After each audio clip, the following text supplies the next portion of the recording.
Alaska Public Media presents Debate for the State. And now your moderator, Lori Townsend. Good evening and welcome to Debate for the State, the last statewide debate of this busy election season. I'm Lori Townsend, News Director for Alaska Public Media and the Alaska Public Radio Network. We're coming to you live from Alaska Public Media in Anchorage. Tonight's program, however, is a collaboration of all the Alaska Public Broadcasting stations. Our guests are candidates for Lieutenant Governor who have registered at least 5% in recent political polls. Both are lifelong Alaskans. Byron Mallott is a candidate for the non-affiliated ticket with Bill Walker. Mr. Mallott comes from Southeast Alaska. He has been Chief Executive Officer of the Alaska Permanent Fund Corporation, the Sea Alaska Corporation, Mayor of Yakutat, and briefly, Mayor of Juneau. Mr. Mallott also is a past president of the Alaska Federation of Natives. Welcome, Mr. Mallott. Thank you. Dan Sullivan is mayor of Anchorage and running on the Republican ticket with Governor Sean Parnell. Mr. Sullivan served 9 years on the Anchorage Assembly before being elected mayor. He is an Anchorage business owner and has been director of the Alaska Natural Gas Development Authority. Welcome. Joining me on our news panel is Alexandra Gutierrez, state capitol correspondent for the Alaska Public Radio Network, Alexandra, and Ben Matheson, news reporter for KYUK Public Radio in Bethel. Now for the rules of the debate. Candidates, we have several segments in our program tonight, ranging from your style as Lieutenant Governor to the economic future of Alaska. Each question will be timed. You will see a yellow light letting you know that you have a few seconds to complete your answer. When you hear this bell, the time is up. I will enforce this as politely as possible. Now let's begin. We tossed a coin earlier and Mayor Dan Sullivan won the right to answer our first question, and that will be asked by Ben Matheson. You will have 45 seconds to respond. Thank you. Mr. Sullivan, when you look past over this past year of campaigning, is there one moment on the trail that encapsulates your bid for statewide office? Probably not one moment, but a series of moments, because quite frankly, I had not been to many of our smaller communities in a long, long time. I traveled through Southeast and I went to Ketchikan, Sitka, Wrangell, Petersburg, hopped over to Kodiak, up to Nome. Just, a lot of places that because you get caught in your own little world, you don't have that experience. And it was really refreshing to revisit small town Alaska, see what their issues are. And the main thing I found as I traveled around was it was just good to listen. I could tell them about what I stood for, what my record was, but the most important thing was to listen to the people in these communities and what their concerns are. I think that was the best moment. And Mr. Mallott, is there one moment on the campaign trail that encapsulates your campaign? Well, certainly like Dan, traveling the state, meeting people, meeting old friends and making new. But I can't help but state that I walked into what I thought was a fundraiser, greeting everyone, looked over my shoulder, and I had inadvertently walked into Uncle Will's 90th birthday party. And he greeted me as if I were an invited guest, offered me a piece of cake, and then later his daughter showed me down the road to where I was supposed to be. It was a wonderful moment. Alexandra Gutierrez will have our next question for Byron Mallott. Mr. Mallott, you will have 45 seconds to answer. Mr. Mallott, you won the Democratic nomination for governor. Now you've joined the independent ticket along with Bill Walker, running in the second spot as lieutenant governor.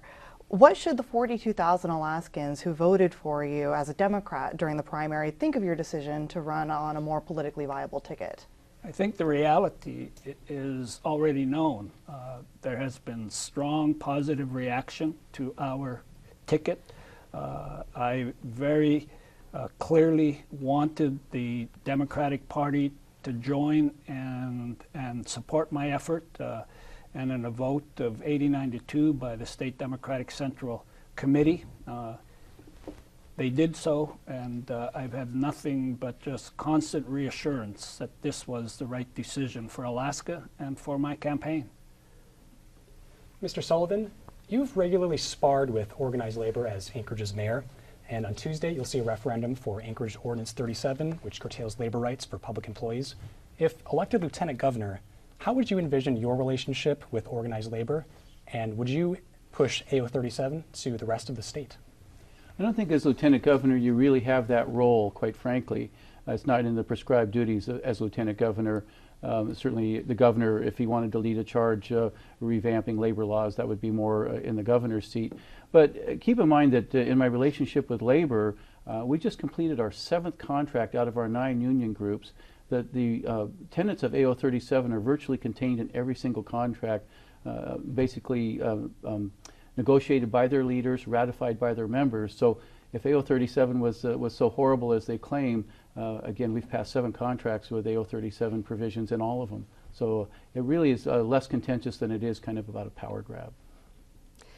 Much of Alaska has been built by men and women belonging to labor unions, including the oil industry.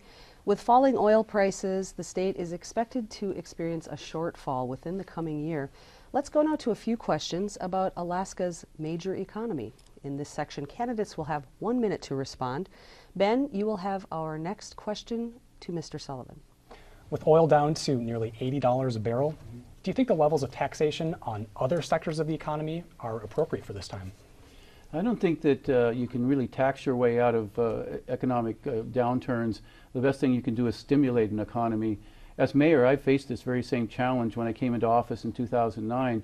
The city of Anchorage had previously made what I thought was a terrible mistake. They dramatically increased the cost of government at a time when revenues were falling.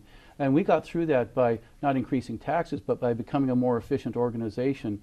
At the state level, you need to do the same thing, but you also need to grow your way out of economic downturn, and you don't do that by taxes. Taxes slow economic growth.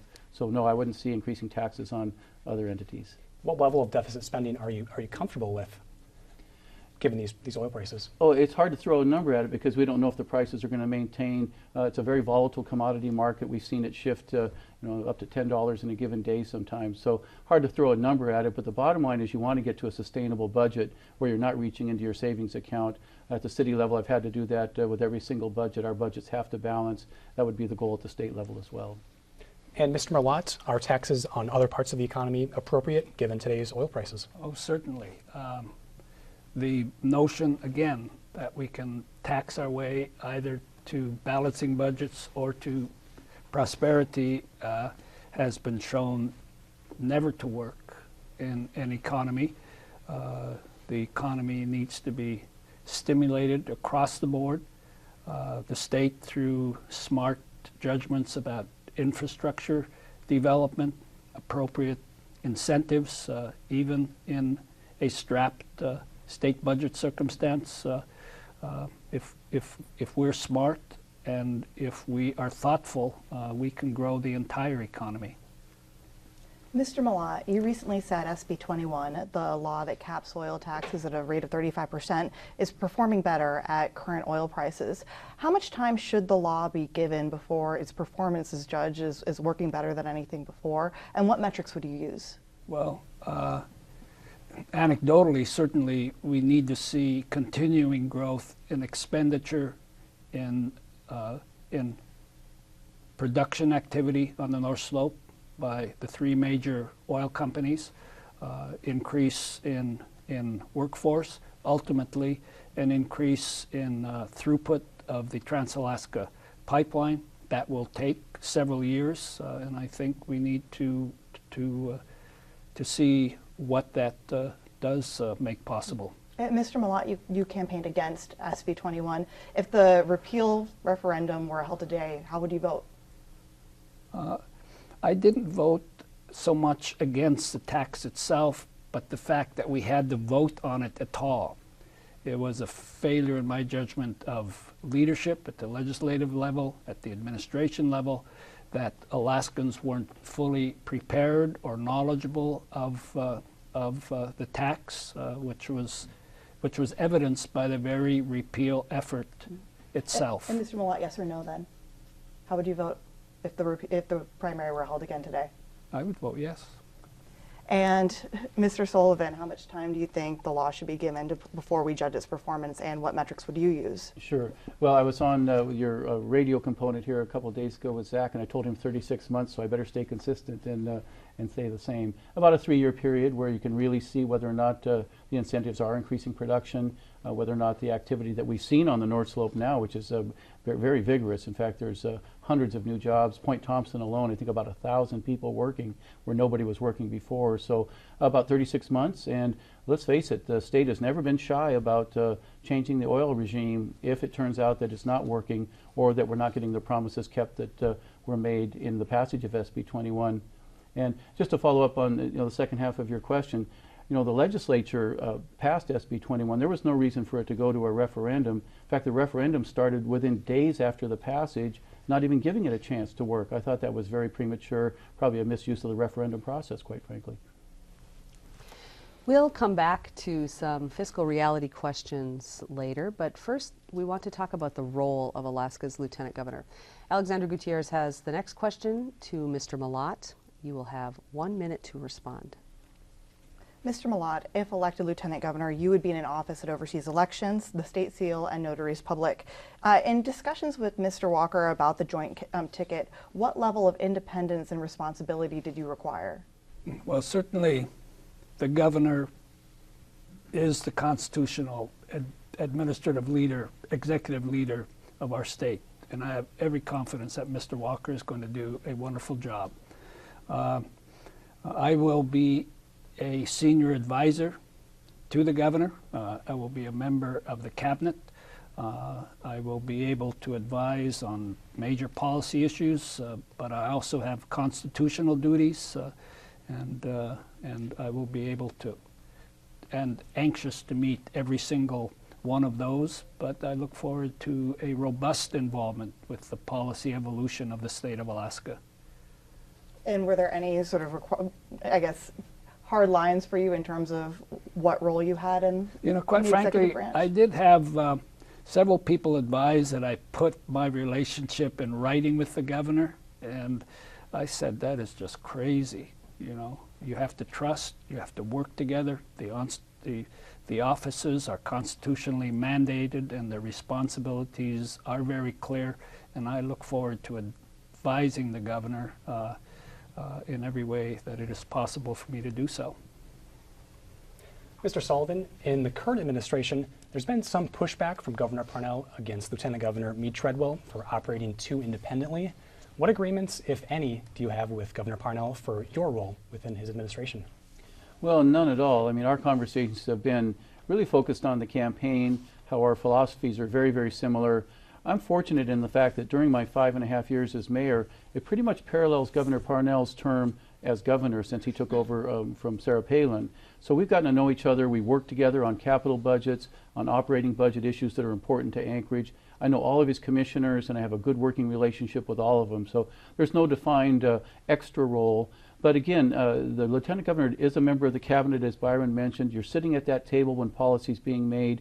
Given the experience that I bring to that table, I'd like to think that I could be an effective voice for making sure that we do enact effective policies that will enhance opportunity for Alaska.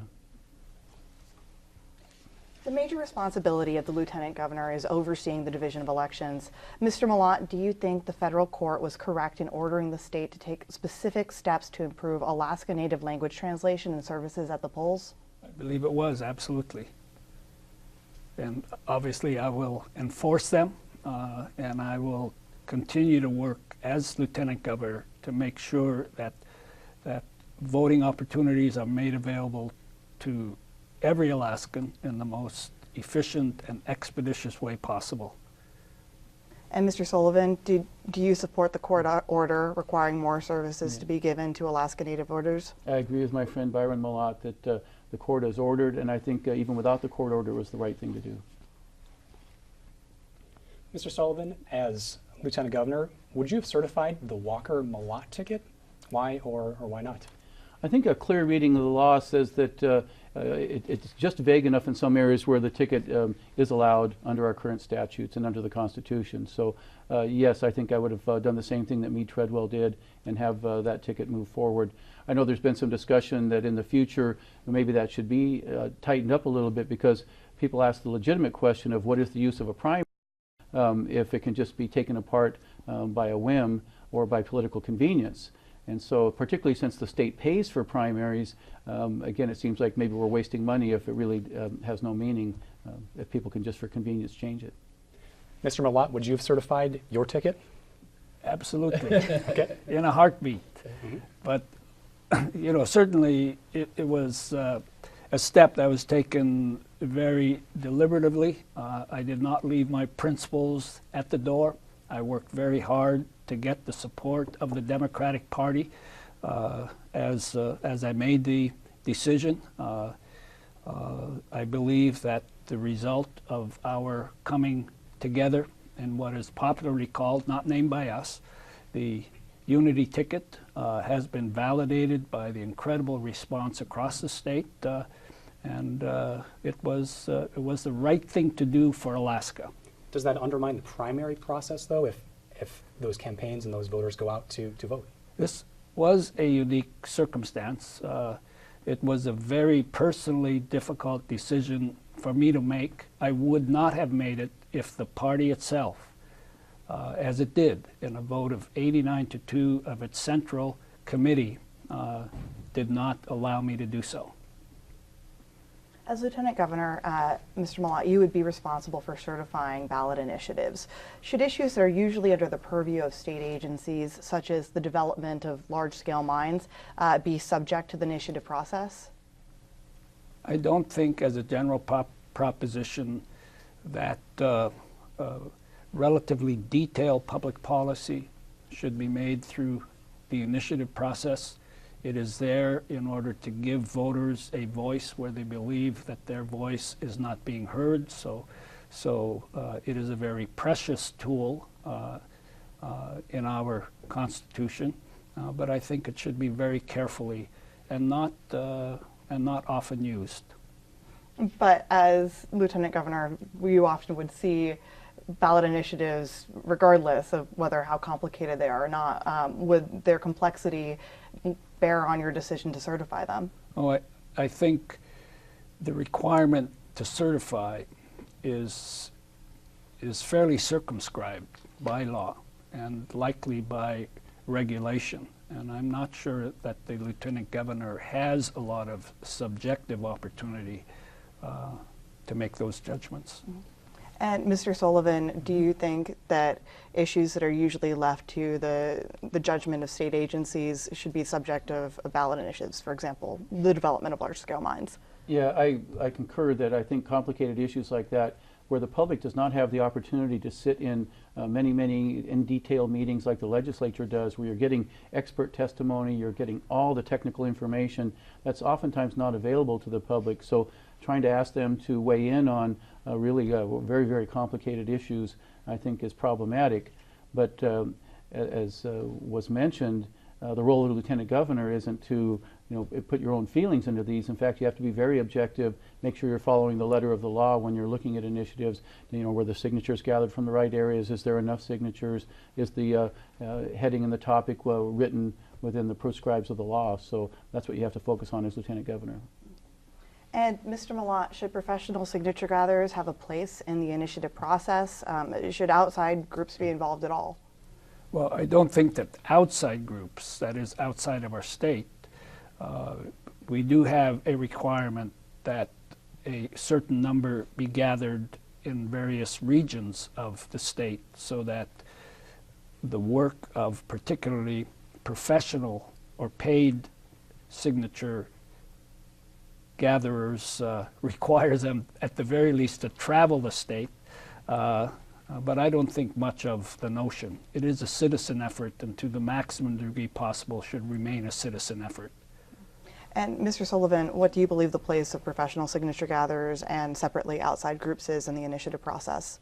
Well, it's clearly allowed. So, I mean, until somebody changes the law, it is what it is. It's when you compare it to what's going on with campaigns anyway, with all the money that comes in both from in-state and out-of-state, saying that people who want to use the legislative process from the initiative or referendum standpoint can't avail themselves of that same sort of professional service, I think would be really drawing a line that you can do it here if you're in a campaign, but if you're a citizen trying to get action done, you can't do it. And again, the law says you can. Mr. Sullivan, what do you think qualifies you to run the Division of Elections, and how has your work as mayor prepared you for that job? Yeah, thank you. Great question. I think, when you're the mayor of the largest city in Alaska, which is 300,000 plus people now, you're managing a workforce that covers almost every single entity that's similar in state government. You've got a public safety department, you've got a public works department, you've got a park and recreation department, a health and human services department. So as the CEO of all those functions, and obviously we have local elections as well, but those aren't under the purview of the mayor, those are under the purview of the clerk.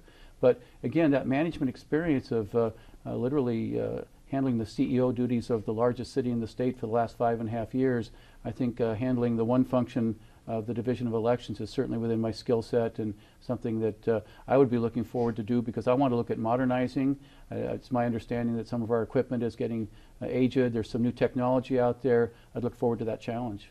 Would you see yourself as a manager? Is that a position you use to describe yourself in that Division of Elections position? Well, I think one of the best things you can do as a CEO is delegate to good managers and find the best people you can possibly find to perform those various roles, whether it's elections, whether it's reviewing regulations, which is another one of the duties of the Lieutenant Governor. Hire good people, give them good, clear direction, set the policy, and then if you find that things aren't performing well, get in there and make the corrections. Mr. Mallott, what qualifies you to run the Division of Elections, and how has your time as mayor, I guess, informed that? Well, both, not particularly in my service as mayor. My modern service was as the mayor of Juneau, where I served for 6 months. But as a former cabinet officer, having run a department of state government in my career as a business person, as a CEO,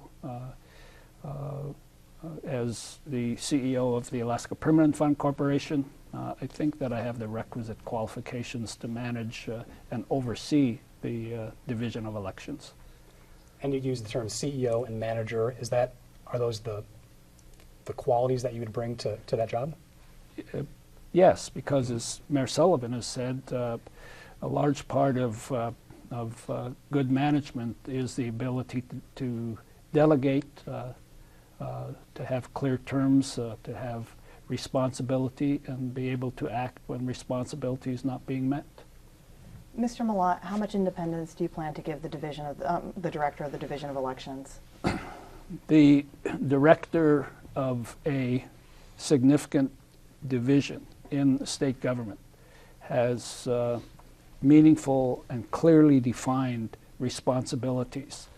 And I would allow the individual to work in the best way possible within his or her framework of management. I would exact clear accountability and make sure that the responsibilities were fully met. And if that were the result, I would give discretion and clear responsibility to that individual. And Mr. Sullivan, how much autonomy would you plan to give the director of the Division of Elections? It's such an important function, maybe one of the most important functions in our democracy, that while you want to make sure that you've got a good manager and you don't micromanage, at the same time, given the importance of that job and that role, I think that's the one thing that as Lieutenant Governor I would keep a keen eye on at all times to make sure that there's absolutely nothing that could ever be criticized, that elections were unfair, that for some reason the implementation of elections around this big old state of ours was not done efficiently. So I think that's one area where, yes, I'd hire the best person I could for the job, but I'd keep a keen eye on all the performance of that job. If you're just tuning in, thank you for joining us for Debate for the State for Lieutenant Governor with Republican candidate Anchorage Mayor Dan Sullivan and Byron Mallott, the non-affiliated candidate. Now we are going to allow the candidates to ask questions of each other. Please keep your questions succinct to about 20 seconds, and you will have 1 minute for your response with a 30-second rebuttal if you so choose. Mr. Mallott, you may ask the first question. Okay. I'd like to ask Mayor Sullivan, my friend Dan, what is your sense of the current state of the state of Alaska's relationship with rural Alaska, particularly remote Alaska? You know, that is a great question, because I think that's been a challenge as we've become a state. 55 years ago, developing and nurturing that relationship with our First People in rural Alaska. And we have to keep in mind that it's not just Native Alaskans in rural Alaska. There's a whole group of folks that over the years have called rural Alaska their home. But I think under the Parnell administration, I think we've seen some historical strides. You know, he's doubled the number of VPSOs out in rural Alaska because public safety is job number one. I think his initiatives on career training so that folks in rural Alaska who maybe not are all on a college career path have an opportunity to get a good job when they get out of high school and even get some of that training while they're in high school. I think as we look at some of the other initiatives with energy in rural Alaska, the Alaska Energy Authority's done a great job mapping potential energy projects, and we're starting to implement many of those, whether it's river hydro, whether it's wind. So I think the relationship is getting stronger and stronger. Would you like a 30-second rebuttal? Well, certainly there is currently significant tension in the state of Alaska's administration of programs and policy in rural Alaska. There is a sense that there is not the kind of equality in the level of services, in the delivery of constitutionally mandated responsibilities in education and justice and public safety. So I think we have much to do. Mr. Sullivan, now you may ask a question of Mr. Mallott. Again, please keep your question succinct, about 20 seconds. You will have 1 minute to respond. Yes, thank you. And again, I appreciated you saying your friend Dan and to my friend Byron.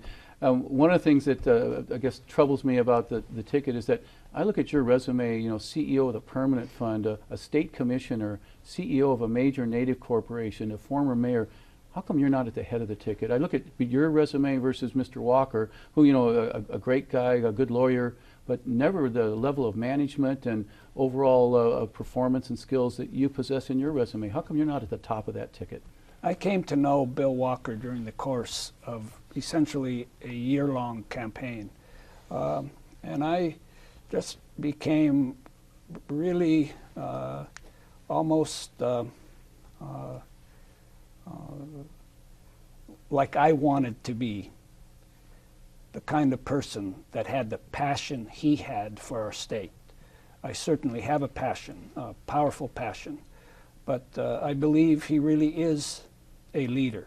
I believe that that he can take our state into the future by reaching out to Alaskans, by, as he says, having a cup of coffee with someone to begin a conversation about a very difficult issue as opposed to filing a lawsuit, by being a decent man who can really connect with Alaskans and earn their trust and work to make Alaska better as a result of the relationships that he establishes with them.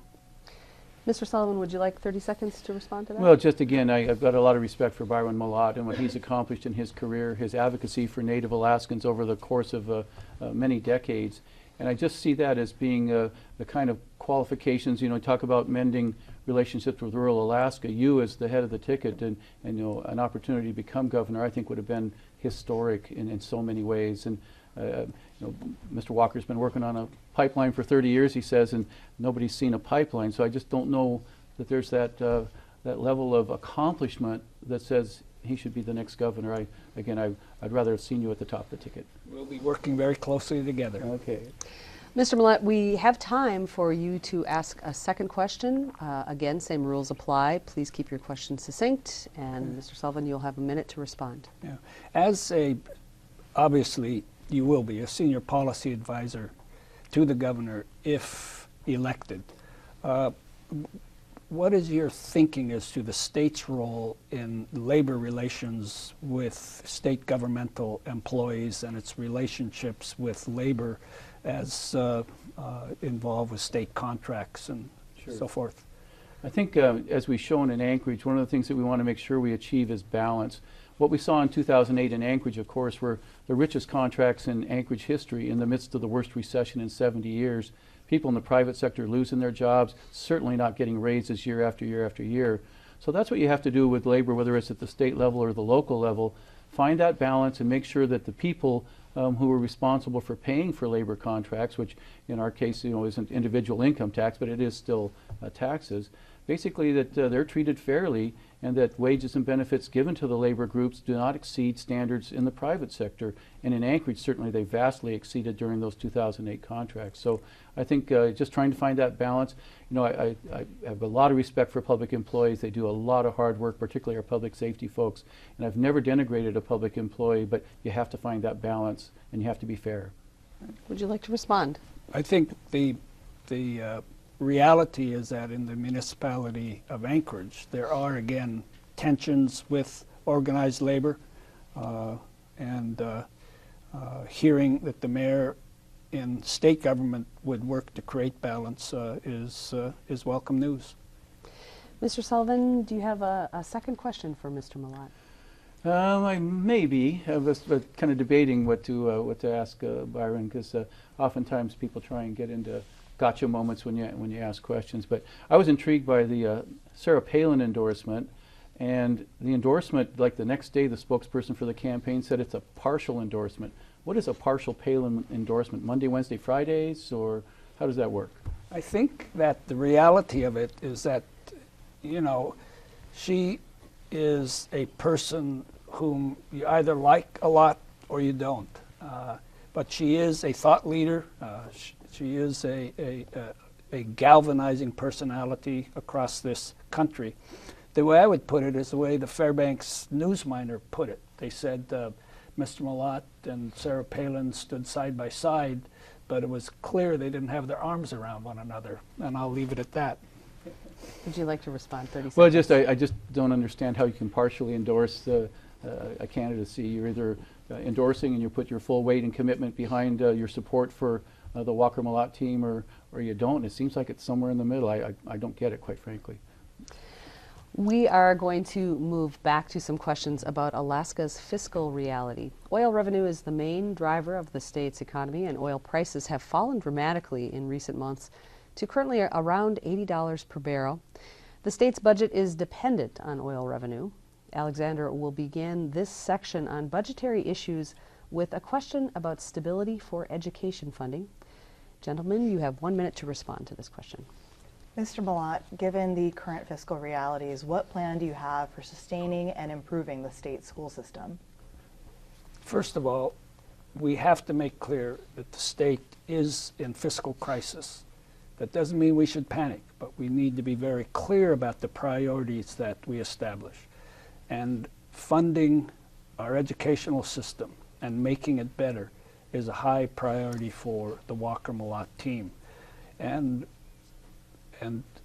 it's not about, as many people often say, throwing money at it. It's about being very smart. It's about making sure that pre-kindergarten all the way through our university system, with career training opportunities hopefully strengthened, that we are making investments that allow us to build a workforce for our future, that allow us to create leadership for our future, and really to give the opportunity of that magic moment between a teacher and a student to galvanize a relationship and begin moving a child into the future of our state. And we can do that without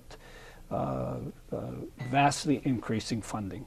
And just following that up on that point, Mr. Mallott, the increase to the base student allocation, which is the per pupil funding that goes to schools, that was a huge topic of debate this past year. And while an increase was given, it wasn't to the extent the education advocates wanted. You said that could you be more specific on? It was not even to the level that the legislature itself and the educational department said was the necessary level. So, and I think that we should get to that level, yes. And that level being? How much would you like to increase the base student allocation? Being in the next budget to fully fund the base student allocation. Now, a caveat, as Dan has been careful to make, I am not the governor. I will be able to recommend to the governor, but he will make the final decision. And Mr. Sullivan, given the current fiscal picture, what is your plan for the public school system? Yeah, you know, it's one of the constitutional requirements that we fund education. What's interesting is when we use the term fully funding, what does that mean? Does that mean no matter what they ask, we give it? Or does it mean that we should take a look at what the results are from the money we're spending today and maybe think about a new way of delivering education? You know, right now we spend more per capita on students than anywhere in the nation, but we're last in the nation in 4th grade reading. We're near the bottom in 8th grade math, 2 key indicators of future success in life. So we have to take a whole new look at how we deliver education and not just how much money we put into education, because there's tons of money. So one of the things that I've suggested is while we still have billions of dollars in the bank, that we take some of that money, a couple $100 million, for example, and create what I'm calling the Great Teacher Fund, where we encourage through paying college tuition of students in the top 5% of their class, if they will go into teaching, we will pay their entire college tuition, and we want them to get a master's degree in the subject they're teaching and a teaching degree. That's 8 years of college. And then when they go into the school system, they earn back that student loan by teaching for as many years as they use their college degree. This is what places like Singapore and Finland do. It's effective. A great teacher in every classroom is a huge, huge plus. And Mr. Sullivan, would you support any increase to the base student allocation? You know, you look at it year by year. I just think that's one of those things that they need to come and present their case on how they're spending the money, but most importantly, what results are they getting from the spending? That wasn't even discussed in Juneau this last year. It was all about how much more money can we get. It should be about performance. So you have no specific numbers in mind, I Mr. don't think Sullivan? anybody has a specific number. And Mr. Sullivan, against the backdrop of $80 a barrel oil, which State Department do you think has the most government waste and the most opportunity to cut costs? Well, that's one of those things that when you get into government, that's what you analyze. When I became mayor, if somebody had asked me before you're mayor, where will you make your cuts? It's a little premature because you're not in that position. You're not there day to day doing that analysis. But I'll tell you where I'll start. I'll start with my own office because I think you need to lead by example. I did it as mayor. Cut over $1 million out of the mayor's budget that Mayor Begich had in his very highly staffed office. We cut our staff in half. You got to lead by example. That's where I'd start. Are there things that you look at first in terms of policies, procedures, Sure. staffing? What sort of things with that managerial mindset? First, what you look at is what are your constitutional requirements. You have to satisfy those because that's the Constitution of our state. After that, you then have a whole set of priorities that you can look at. But first, you got to satisfy those constitutional priorities. After that, everything's on the table. There's not one department that stands out as you possibly prepare to look at those policies? No, I think, again, a thoughtful approach to it isn't to single out one department or another when you're not even in the position yet, but to know that you're going in with the experience of having run a large government organization, successfully running a large government organization, and knowing that you can bring that skill to that same challenge at the state level. Mr. Mallott, is there one department that you think presents the biggest opportunity for saving costs? Certainly, the Health and Social Services Department is huge. The Department of Education is huge, but they are meeting constitutional mandates. So we have to be very careful and smart. But I believe that every bit of spending the state does should be on the table for careful analysis, for discussion, particularly by those who are most going to be affected by the decisions that we make, and take that knowledge and that experience to the legislature so that they also, and they have the constitutional responsibility to create a budget, or at least to create the appropriations that fund the budget. And we will do it smartly. So for a piece of state government that's not constitutionally mandated, constitutionally required, are there any areas that stand out? I have to agree with Dan that we need to be in office. We need to have the information ourselves. We need to reach out to Alaskans in order to together do the analysis, do the hard discussions, and make the right decisions. Alaska has long been holding on to the dream of developing a natural gas pipeline and the revenue that would come from it. And this is a question for both of you, but Mr. Mallott, could you please describe your running mate's plan for developing a gas line? He will finish the project of the liquefied natural gas plant and the construction of a large volume pipeline and in a responsible way, in an arm's length business relationship with the oil industry, in a transparent process with the people of our state, get our gas to market at the earliest possible time. And Mr. Mallott, could you explain how that plan works? Well, it is a very complex project. It is a long-term project.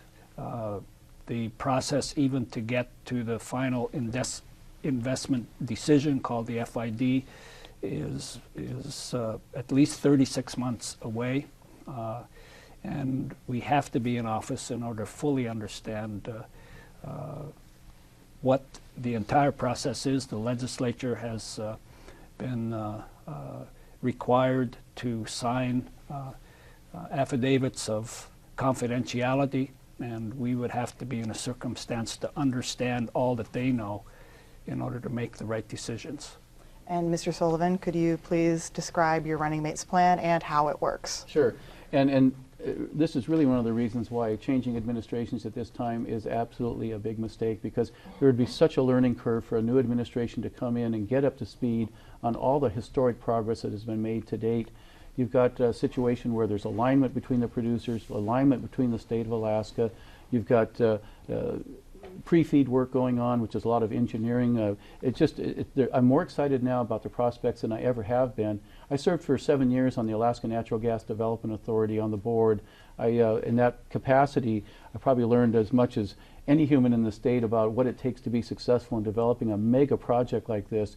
And I can tell you, of course, Mr. Mallott, Byron's running mate, Mr. Walker, is suing to stop Point Thompson. Point Thompson is key to a gas line. It's 8 trillion cubic feet of gas. There's 1,000 people working there today. If his suit is successful, those people are out of work and that project comes to a halt. That's key to a gas line. So keeping Governor Parnell's plan moving forward, keeping Point Thompson being developed, that's essential.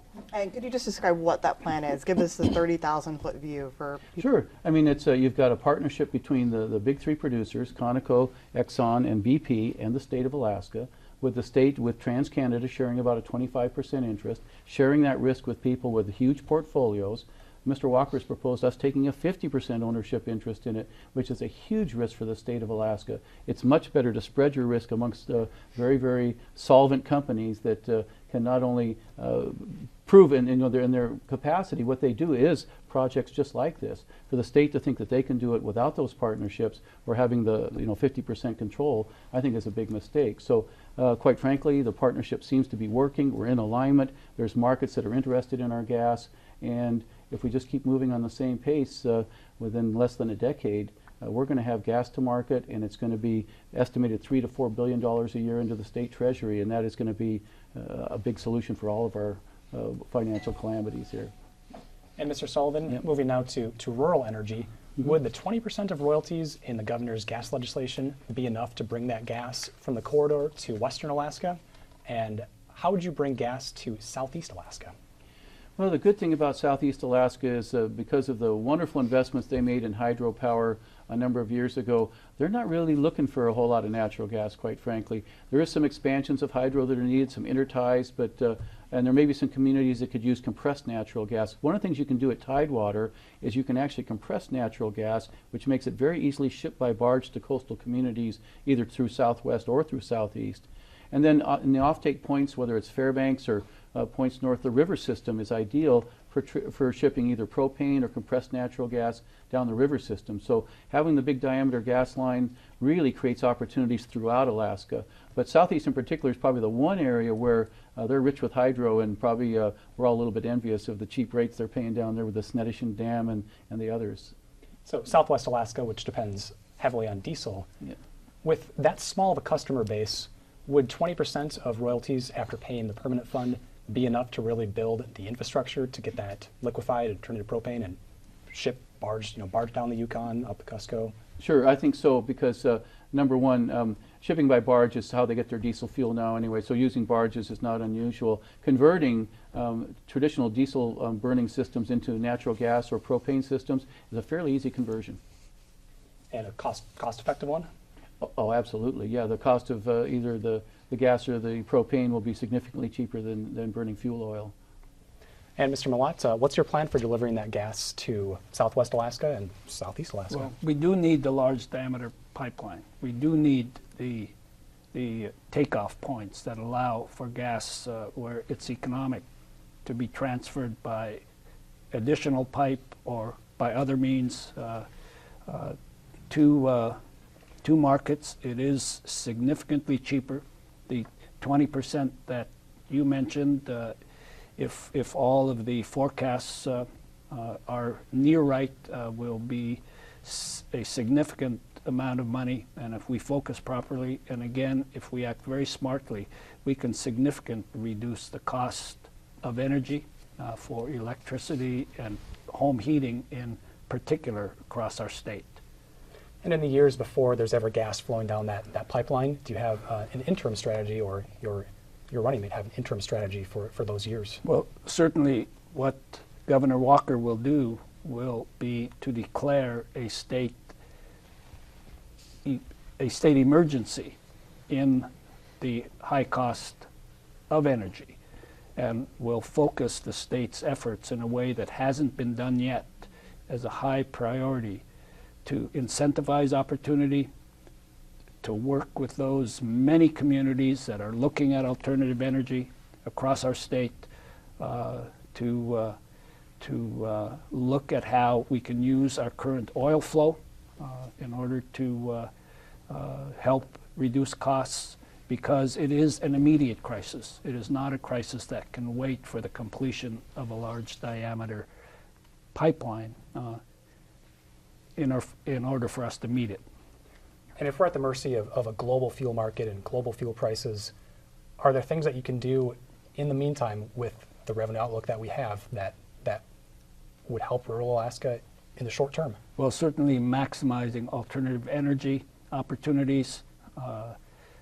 PCE needs to continue to be funded. We need to look at how possibly the value of the PCE fund can be used in a possibly marginally broadened way. We need to look at every opportunity, and that's what we will do. We're doing quite well on time. The candidates, I haven't had to enforce the time limits, so Couple bells, not too bad. not too bad. So we do have a little extra time. I would like to ask, both of you are lieutenant governor candidates, but you will be part of the cabinet and involved in discussions. If you were to prioritize the large projects that are currently being proposed for Alaska, as we discussed earlier, we have declining oil revenues. How would you prioritize, and I'll start with you, Mr. Mallott. You have a minute to respond to this. How would you prioritize the large projects that we have? We're proposing a Knik Arm Bridge. We've talked about the gas line, the road to Juneau. There's also the Susitna-Watana Dam. Certainly. Prioritize those projects for us. Well, they are among a range of projects. These are either $500 million or multi-billion-dollar projects, and certainly their cost and their ultimate benefit to our state need to be continually analyzed, and we will do that. All of those projects need to be on the budget decision table. It's important that, at least for me, if the village of Queethluck has a bridge project that is hugely important to that village, that it get the same scrutiny and the same level of public policy analysis as the bridge across the inlet, for example. I'm not saying that they are in any way equal, but their importance to the people involved and possibly the future of those communities is crucial. So projects across the state, particularly the infrastructure projects, need to be carefully analyzed. And if you had to prioritize those projects, can you think of a way in which you would do that? Well, I think that projects that are multi-billion need to be particularly carefully analyzed in the light of our state's revenue circumstance. As oil prices continue to decline, revenues to the state continue to decline. We need to be careful about investment in very large projects. I'm not saying that they don't have merit, but they also need to continue to be analyzed. What would be the first priority on your list? I would look at all of them. All right. Mr. Sullivan, if you, as part of the cabinet, were to prioritize the large projects that are the state's considering in a time of declining revenue, how would you do that? How would you list them? Well, I'm hoping that as part of the cabinet, the governor will let me make all those decisions. So it's no, in prioritizing, one of the things you look at is what is the economic return, of course, and the gas line has to be number one. We can't lose momentum now on the natural gas pipeline. It's going to take literally many millions of dollars more to get to the stage where the big investment decisions are made. We cannot stop that momentum, which is why, again, we need to have Mr. Walker drop that lawsuit up at Point Thompson, because that's a roadblock to that. I also look at the Knickarn Bridge and Toll Authority. It's now in the Department of Transportation. It's not going to be a private-public partnership, and I think it's an essential road. You've got the two most populated areas of the state, Matheson and Anchorage, with one connection. And every winter, it happens that there's an accident or a natural occurrence where the road is blocked, and 18,000 commuters are blocked from getting home.